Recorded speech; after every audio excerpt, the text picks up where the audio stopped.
Eu quero cumprimentar os queridos irmãos, alunos da ETAD, estudando a Epístola Paulinas 1, e nós estamos aproveitando agora esse feriadão para fazer essa aula de forma online, ou seja, numa plataforma, para atender a demanda dos alunos que viajaram e precisam estudar.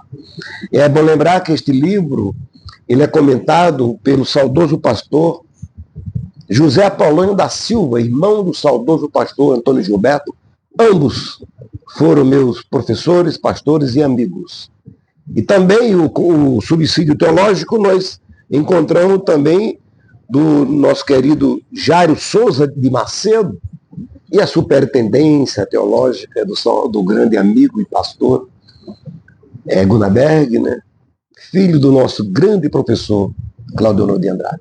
Então vamos juntos na lição do número 7, quando diz assim que Deus concede a Paulo o seu evangelho. Então observamos que a forma do nome de Paulo, ele explica aqui que veio do latim, etc e tal.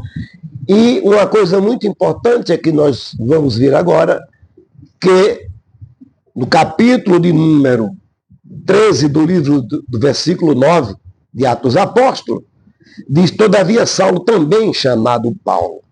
A partir daí passou a ser chamado Paulo. Então o nome de Paulo é romano, porque Paulo era judeu, natural de Tarso da Cilícia, cidadão romano de nascimento, e essa cidade concedia aos judeus, nela nascidos, o direito à cidadania romana. E Paulo tinha dupla cidadania, né? Uma romana e outra judaica, né? Nós temos também aqui os esboços da lição, que está na página 113, e também os objetivos. Isso é muito bom a gente saber dessas coisas. O texto número 1, o apostolado e o evangelho de Paulo, Gálatas capítulo 1, versículo 1 ao versículo de número 12. Então observe que o apóstolo Paulo apresenta Jesus aos Gálatas como o centro do evangelho. Foi o que ele escreveu para a igreja em Colossos.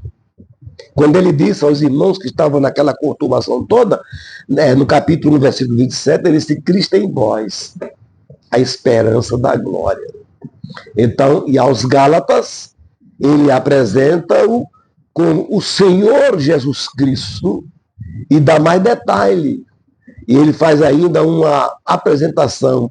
Ele é Senhor, porque ele é Deus, o nosso soberano. Ele é Jesus, porque ele é o nosso Salvador. E Cristo, porque ele é o nosso Messias, o ungido de Deus, o nosso libertador divino. Gálatas capítulo 1, versículo 1, 3 e 4. Veja bem que no primeiro subtítulo ele fala sobre o único evangelho. Aí Paulo ele trava uma disputa teológica acirrada com os irmãos judeus. E ele confronta, ele desafia.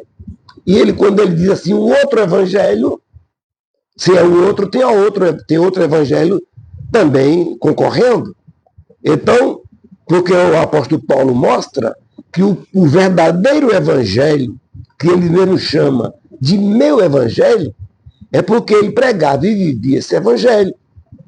Então, quando os Gálatas abandonaram o evangelho genuíno e passaram a abraçar os dogmas, os costumes judaicos, aí o apóstolo Paulo entrou em ação. Por isso ele fala, o segundo subtópico, a finalidade do evangelho. Veja que o apóstolo Paulo afirma que o evangelho é a revelação final de Deus. Não há mais revelação a se acrescentar. Não. Que seja sonhos, que seja profecias, que seja revelações que alguém queira trazer para contrariar, não existe mais. O que vier fora do evangelho é maldição, é anátema. E Paulo, o apóstolo Paulo, ele faz 4 afirmações sobre a autoridade do evangelho que ele vivia, quando ele diz assim do seu evangelho. Primeiro ele diz, não é segundo aos homens. Não, capítulo 1, versículo 11. Segundo, não recebi de homem algum. Versículo 12. Não aprendi de homem algum. Versículo 12. E recebi e aprendi pela revelação de Jesus Cristo ainda no versículo 12. Então, essa é a suma do verdadeiro evangelho, que a gente não pode titubear e nem tampouco enveredar por outro caminho.